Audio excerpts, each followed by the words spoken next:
రే కన్నిగా లే బడి స్టార్ట్ అయింది అలా పోవాలి నడు. ఏయ్, లే స్నానం చేతులే. నాకు బడి కొబ్బుద్ది అయితలేదు బోనంటూ మా అయ్య రొట్టె కనబడు. అరే బట్టలు వేసుకో.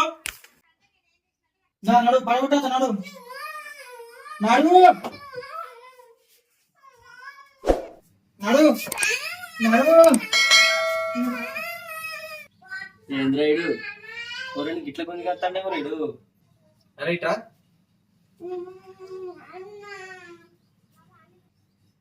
ఏమైంది ఎందుకు ఎడతాను అంతగాను? అన్న మా పిల్ల రాదంట అందుకే నేను కూడా పోనా అంట. మా పిల్ల రాదంట అందుకే నేను కూడా పోనా అంట. ఏంద్రా వీడు మనకన్నా లేదు కారా.